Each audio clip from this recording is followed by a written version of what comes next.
In 2004, Saw burst onto the horror scene, leaving audiences stunned with its relentless tension, gruesome traps, and one of the most unforgettable twist endings in cinematic history. Today, we're diving deep into that final, game-changing scene, unpacking how the film builds to its shocking conclusion and why it left viewers reeling. Whether you're a long-time fan of the series or new to the world of Jigsaw, this breakdown will explore what makes Saw's ending so masterfully crafted and how it flipped the genre on its head.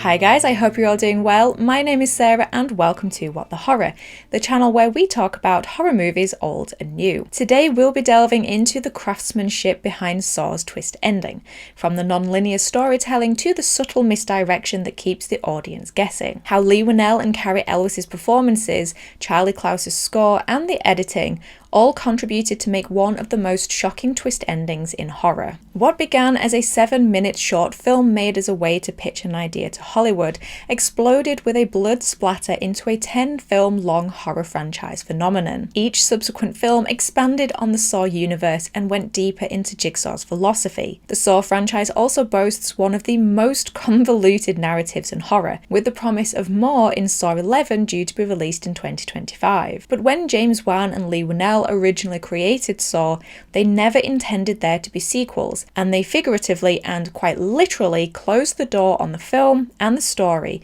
with one of the greatest endings to a horror film ever made. Made on a budget of $1 million and making over $100 million at the box office worldwide, Saw was credited with birthing a new subgenre in horror, the splatter genre. But some have even claimed the ending alone revolutionized horror films, claiming it created the trend of the twist reveal. But what is it about Saw's end scene that makes it so revolutionary, so fascinating, and so memorable? Before we dissect the twist itself, it's important to look at how the film's carefully constructed narrative pulls the audience into its gripping mystery.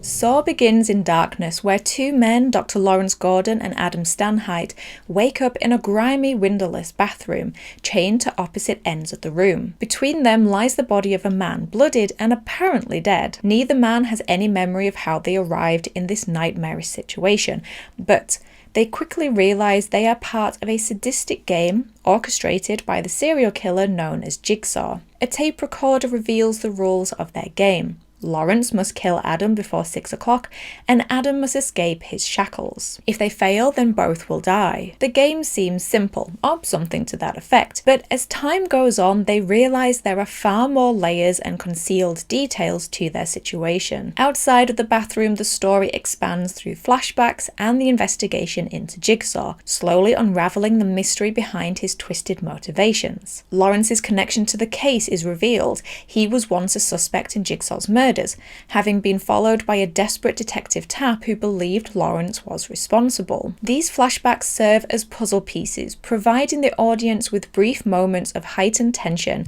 as Jigsaw's brutal traps are showcased. We see how his previous victims were forced to make impossible choices, highlighting the reality of Lawrence and Adam's situation and making it clear that they are just the latest pawns in his sick game. This non-linear storytelling keeps the viewer on edge, shifting between the past and present to keep the tension simmering throughout the runtime. The film's pacing is masterful in how it allows tension to build, peak, and then dip again as new information is slowly revealed. With each clue Lawrence and Adam discover, the tension escalates, only to be deflated with uncertainty and frustration as they fail again to find a way out. The flashbacks serve as moments of dread, forcing the viewer to reckon with the futility of the situation. This ebb and flow of suspense is punctuated by the ticking clock on the wall of the bathroom, counting down Lawrence and Adam's time. This all leads to a crescendo as time finally runs out and all threads of the narrative lead back to and converge on the bathroom.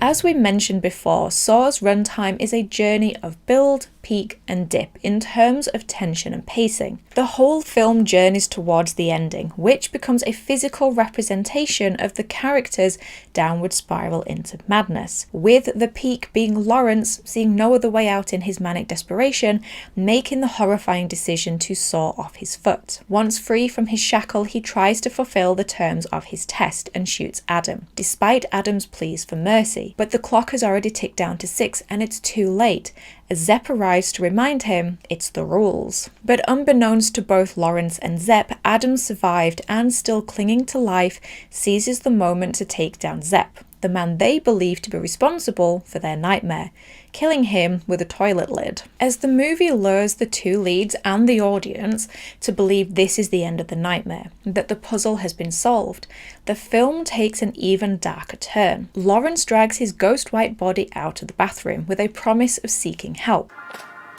Liar! And while Adam waits, he desperately searches the body of Zepp, looking for keys or any way out. It's here that Adam stumbles upon a tape, one that reveals the devastating truth, that Zepp was actually merely another rat in a trap, another victim of Jigsaw's game. Adam barely has time to digest this before the seemingly dead body that had been their constant companion in the bathroom rises from the floor. Further flashbacks show the audience that this man, the dead body, was in fact John Kramer, a very interesting person, and Jigsaw himself. Still desperate to escape his chains, Adam reaches for the gun, but is zapped by Jigsaw and left to scream in the darkness as Jigsaw closes the door on Adam and the film with the closing line, "Game over." The ending of Saw is shocking because it fundamentally challenges everything the audience has been led to believe. It plays on the audience's assumptions, expectations, and trust in what they've seen throughout the film. From the moment Lawrence and Adam wake up in the grimy bathroom, chained to opposite walls, the central mystery revolves around them escaping this torturous game. The dead body lying in the middle of the room seems like an incidental detail, a grotesque piece of scenery meant to remind us of the life or death stakes. It's a silent but ever-present figure that the film returns to again and again, yet it never calls attention to itself in a way that raises suspicion. We believe that the two men, Lawrence and Adam, are being observed and manipulated by an external force. The twist that Jigsaw was lying in the room the entire time completely shatters this expectation and flips the narrative in an incredibly unsettling way. This reveal feels like a violation because the audience, much like the characters, believed they had the situation figured out. The fact that the antagonist was not only present but physically inert in the room the entire time creates a deeply disturbing realization that the audience had missed the most crucial piece of the puzzle.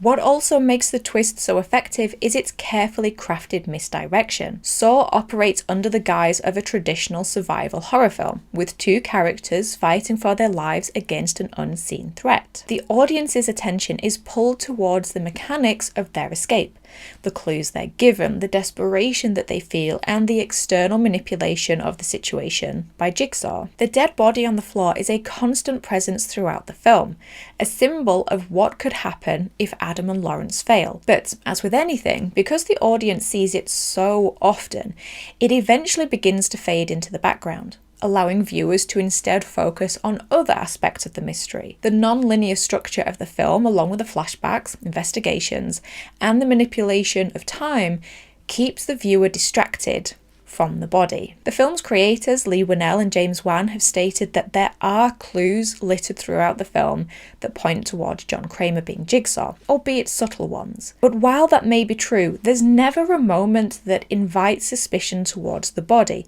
which is presented as a given fact. This man is dead. In this way, the film masterfully misleads the audience into feeling like they understand the dynamic at play, making the twist even more jarring. This misdirection works so well because it's not flashy. It's subtle and understated. The film constantly builds tension around the traps, the countdown clock, and the flashbacks, leading the audience to focus on the immediate dangers while ignoring the larger threat in the room. Moreover, the shift in perspective at the end is crucial to the twist's power.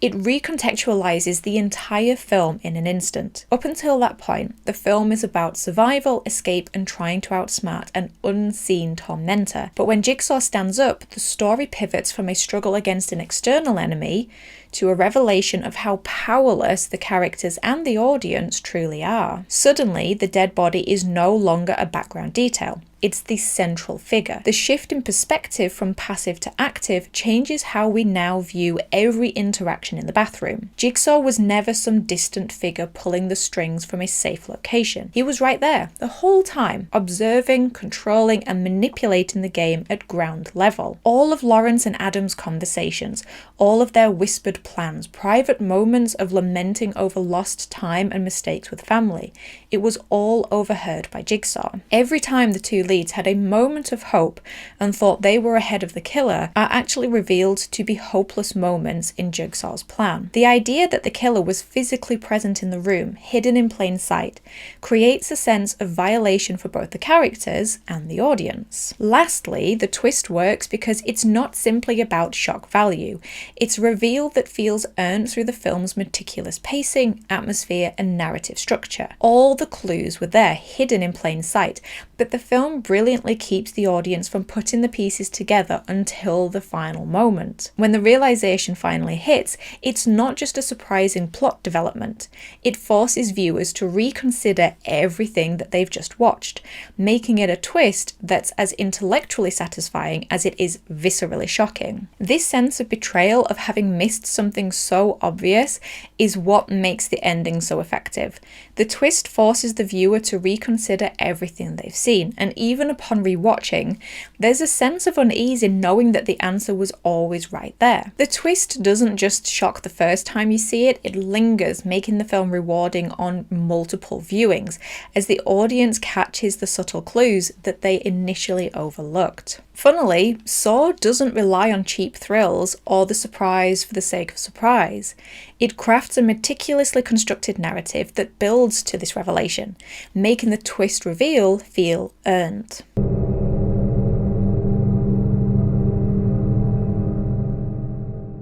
The brilliance of Saw's shocking ending is not just in the twist itself, but in the meticulous craftsmanship that supports it. The film's success in pulling off such a memorable finale owes a great deal to the performances, the editing, and musical score, each working in harmony to heighten tension and to mislead the audience. Cary Elwes and Leigh Whannell anchor the film with raw, desperate performances that make the stakes feel visceral, while the rapid-fire editing and cleverly paced flashbacks keep viewers on edge, disorientated, yet engaged. Complementing all of this is Charlie Clouser's score, which builds at just the right moment, making the final reveal feel like a punch to the gut. Together, these elements amplify the impact of the twist, turning what could have been a simple shock into an unforgettable cinematic experience. In film and in TV, the sound design and score are just as important, if not more important, than the visuals, and Charlie Clouser's score adds so much to the film and to the ending's success. Clouser is a keyboard composer who worked with Nine Inch Nails from 1994 to 2000,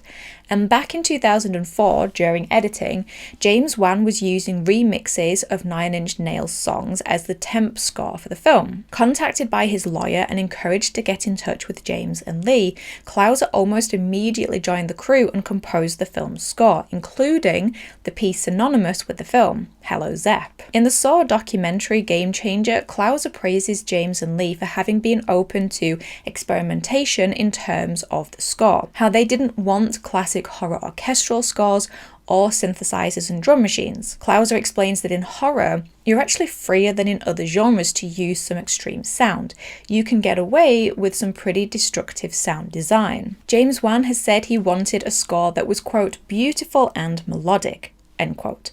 But that at the same time, when chaos begins and things get out of control, he wanted the score to represent the state of mind the characters were in. In one of the film's audio commentary tracks, one of the producers of Saw described the combination of the sound mix, Klaus's score, and James's editing created a visceral experience for the audience, especially in the scene that kicks off the ending, when Lawrence saws his foot off. Because of the atmosphere that is created between the editing, Carrey's performance, and the score, a lot of people believe they see more than they actually see, and that was what ultimately caused difficulty in getting a rating with MPA, taking 9 times of submitting to finally get the rating that they wanted. According to director James and writer Lee, it was always their vision and intention to have the film open in darkness and to close in darkness, and for the ending to be, quote, like a downward spiral into insanity, unquote. James says that the film's narrative to this point had been like a pressure cooker, and now, at the ending, it's getting ready to blow. But while they had a clear vision, and James claims the end scene as the only part of the film that he's truly happy with in terms of his own filmmaking, it wasn't the easiest scene to film. From continuity issues because of the amount of blood now covering the floor, forcing them to limit the number of crew on set, to production being so far behind once they got to film in the final shot. The production being so late forced James's hand and meant they only had one chance to get it in the bag. The very end scene, from Adam searching Zepp's body to the line "game over," was just 2 shots with 1 take of each. The irony is that, wanting to break up the long take, James came up with the idea to edit in a montage of single frame images from the film. Something that wasn't originally in the script, but something that went on to be one of the most iconic visuals of the film, and a technique that would continue to be used throughout the franchise. With only 1 take for the crucial reveal and reaction, the pressure was on Leigh Whannell and Tobin Bell to deliver. While Leigh's earlier performance in the film, particularly when faking his death, has drawn some criticism, his work in the final scene has received mostly unanimous praise, with James calling it his favourite performance from Leigh, expressing immense gratitude for his ability to nail it on first try. Tobin Bell, the Shakespearean actor behind Jigsaw, has similarly praised Leigh's performance in that pivotal moment. He said, quote, "That moment was only as good as it was because of Leigh's reaction. Leigh's reaction is huge in that moment. It's so truthful, so well done, that's what sold that moment." Unquote. The moment in the film when Jigsaw gets up off the floor was actually one of 3 reasons that Tobin Bell signed on to do the film. He said that when he first read the script, he wasn't anticipating it. He said, quote, "If they shoot this moment well, it's going to be a fabulous moment."